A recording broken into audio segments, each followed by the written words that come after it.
methane explosion on Mega Disasters. Methane, the simplest of all hydrocarbons, is the main component of natural gas. It is both a resource and a hazard. Dissolved in water, it will not burn, but when it is released into the air, any spark can make it explode.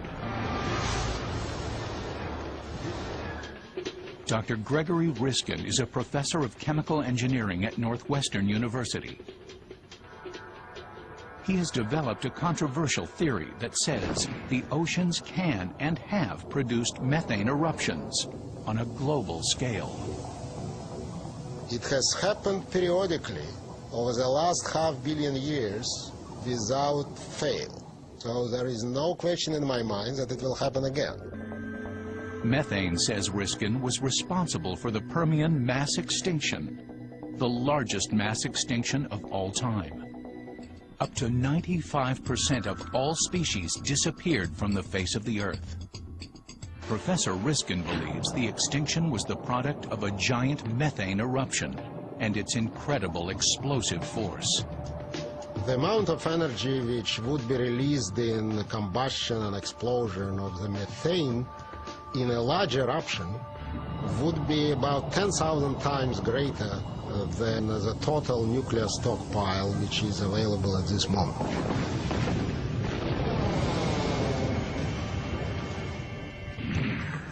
Riskin's theory works like this.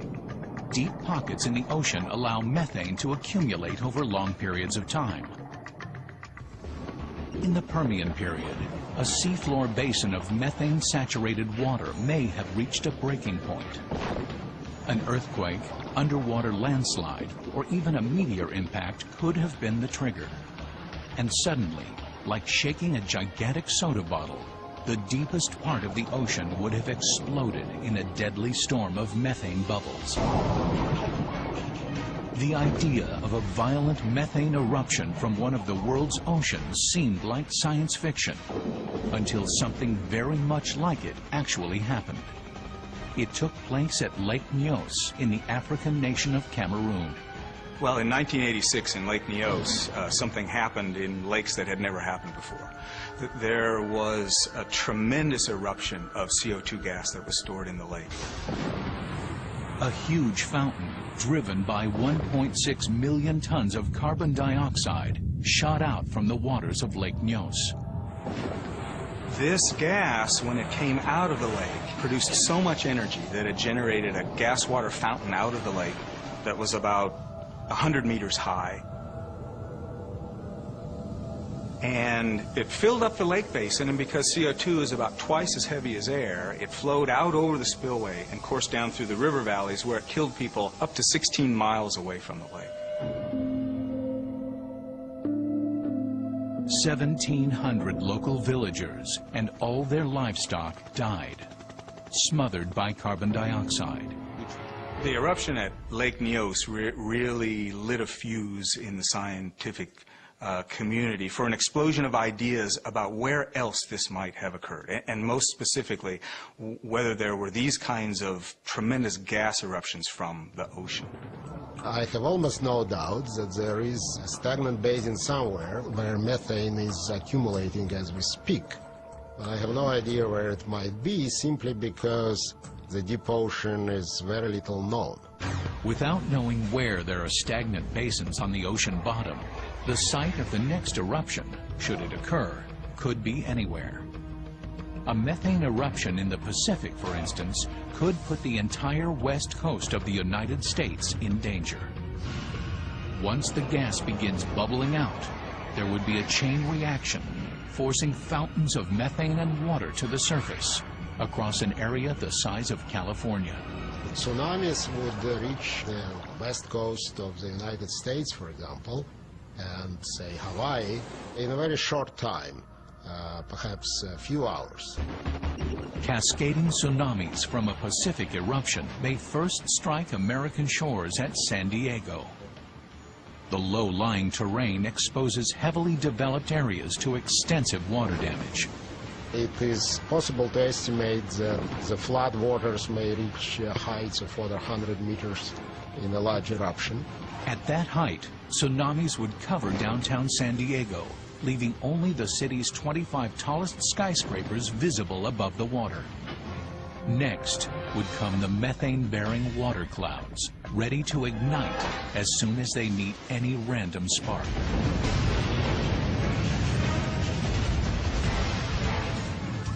I estimated that even in a reasonably small oceanic eruption, this explosive mixture will be able to cover the whole surface of the Earth with a layer of about 50 meters thick. The methane eruption itself is confined to one area of the ocean, but the disaster it produces would be global.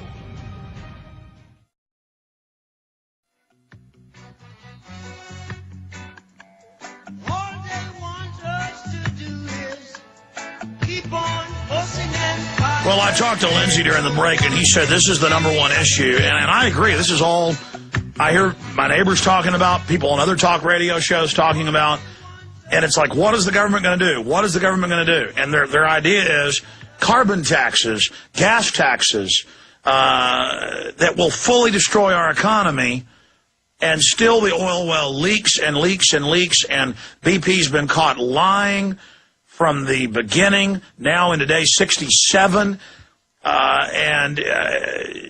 this is decimating the Gulf Coast. But then I did read the reports that this oil is full of all sorts of other toxic elements and chemicals and heavy metals, and it is killing dolphins and turtles en masse. It is just destroying the fishing, the agriculture. The government's done everything it can to block a good response. Lindsey Williams continuing, you got up to the point of the super, high-powered pressure of this well, which they're now admitting, and then you had new developments. Yes, Alex, when I was at Prudhoe Bay as the chaplain to the elite of the world for those 3 years' time, I watched them bring in many oil wells. The very first thing they would give, as soon as a new oil well was brought in, they would give, and please write these words down. You want to be correct whenever you say things. Alex, you'll notice that over the years, the only thing I ever give on any show is what I can prove, document, and never do I go into, I think so, I hope so, or possibly could be. I stay away from it. The first thing they would give is the flow rate. They would check how much oil is coming out of that well, how many barrels for a period of time. Second thing they would always give, and you have never heard this about the Gulf of Mexico, they always gave the pressure at the wellhead. Please write down the words wellhead. That's at the top of the pipe. They would take the pressure. Now, the pressure at Prudhoe Bay, Alaska, on the average well was 1,500 pounds per square inch, PSI. The automobile tire on your automobile has 35 pounds per square inch. Your truck tire on a big tandem tractor trailer rig, 100 pounds. Are you ready? Please write this down. From my sources, they say that the Gulf of Mexico oil disaster, BP's well, hit a pressure that human beings have never experienced before on any well they've ever driven. Russia never hit this. They hit pressures, but not this kind of pressure. BP actually hit 20,000 to 70,000 pounds per square inch. This is beyond human technology to contain it. It blew everything. It blew the safety valves. It blew holes in the pipe. Oh, please, this is a new one. I'll intersperse these as we go along.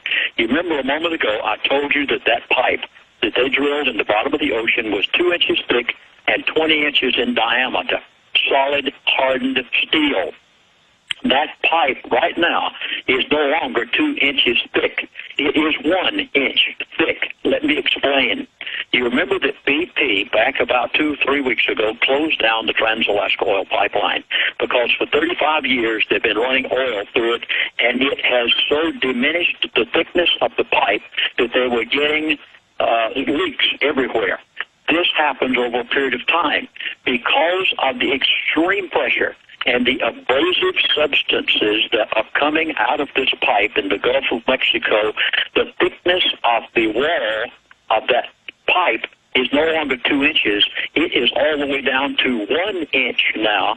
And by the time they can plant a nuclear device, an angle drill, and put it in 3 to 4 months from now, they say is the soonest they could possibly do anything about it, there will be no pipe.